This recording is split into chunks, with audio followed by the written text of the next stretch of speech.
Homies with Scales is an educational organization.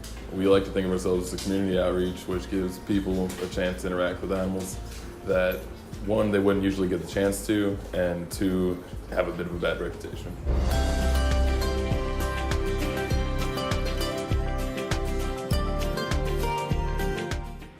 I got into reptiles back when I was like 8 years old. I found a snake in the yard, brought it inside, and naturally my parents flipped out. But I had really open-minded parents, and so they calmed down pretty quick.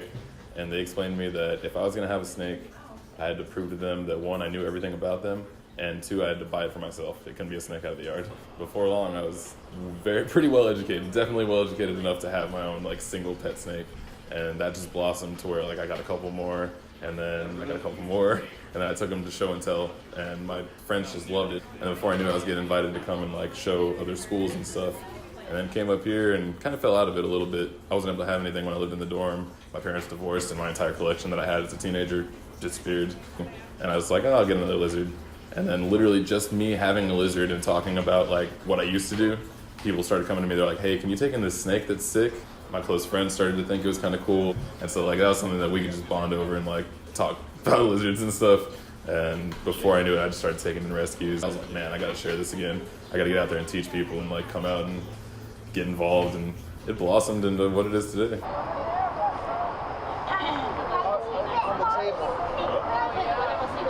Growing up, I was always highly involved in different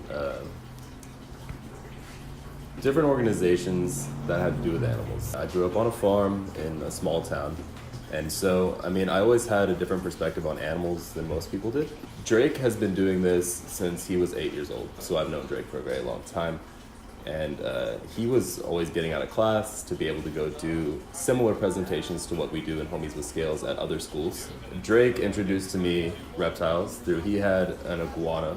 It was an xanthic green iguana. It was blue.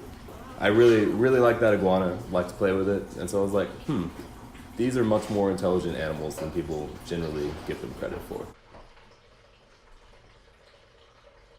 Stellar Cafe had approached us for Third Thursday events, asking us if we would come out and show our reptiles, if we had all of our Hannibal reptiles come out and have the kids play with them. And so we said yes, and we went out there and we did it, and we decided, hey, we're going to call this Homies with Scales. Such a sweetheart. They just are assumed to be this evil creature that is always going after you, and it's just not the case. I think that people should have as much access to correct information as possible, and that, not to get all righteous, but like as a society, we should strive to eliminate false information. It's really interesting to not only learn about them, but to be hands-on with them. And we actually adopted a bearded dragon from them. My favorite part is watching people just see that they're not that bad, or, little kids see their faces light up when they hold our little turtle or big old snake. Snake probably, I'll take a photo.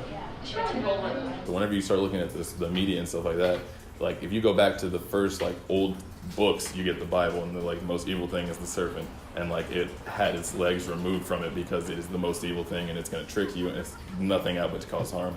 And like that's one with just an absolutely huge following. But then like you also get the crazy movies like the Giant Anaconda or the Snakes on a Plane and all that kind of crazy stuff that's in the media, and it's just not true. Like none of it. Like they make a movie out of it. Hollywoodify everything.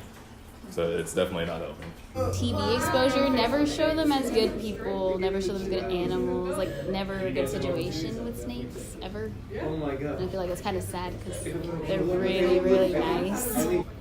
I'm a little less scared of snakes now. I was definitely scared to the point where my brother loves going to like the snake farm in New Braunfels, and he would lead me through with my eyes closed and me imagining I was not there. So definitely scared. But now I'm actually comfortable just sitting here. Even if somebody was behind me, I would be fine.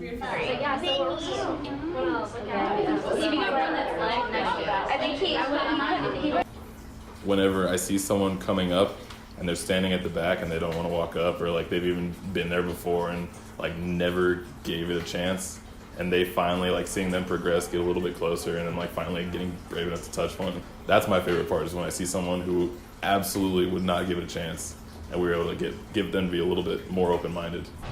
I can delete it later. I'm just thinking like a lot of different options. I would say my favorite part is probably just the daily care, honestly. Like getting to have a personal relationship with each animal and kind of see their personality, their intelligence, and like work with them on a personal basis.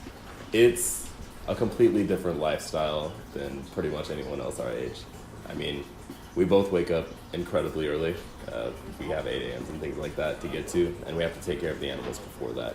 It's a lifestyle, very much. It's something that you can't take any time off of. It can be a little overwhelming sometimes. That's one of the beautiful things about the organization is that I kind of had an excuse. Like when I looked around and they were just my pets, it was like, holy hell, you have a lot of pet snakes. But now it's not just I have a lot of pets, it's also like my pets do something that is good for the community. It's a lot of lives that depend on you, but they're not like cats and dogs where I have to walk them and I have to feed them every day and make sure they have water every day, and they're a lot less maintenance. So it's a lot easier to maintain this many animals than most people would expect.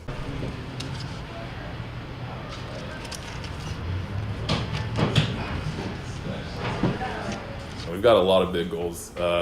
We're hoping to spread out and do a lot more just outside of San Marcos. We also have hopes of getting more involved in our rescue needs and trying to provide homes for animals on a larger scale, try to help out in that realm. But our ultimate goal is to just keep on teaching and keep on being involved in the reptile community. They're animals that are about as trustable as it could get. Of course, anything with a mouth could bite you. I mean, I could bite you if I wanted to. But I was just, one, tell them that I'm not going to force them into it, but that if there was ever the right opportunity for them to get up close and personal, this is the one.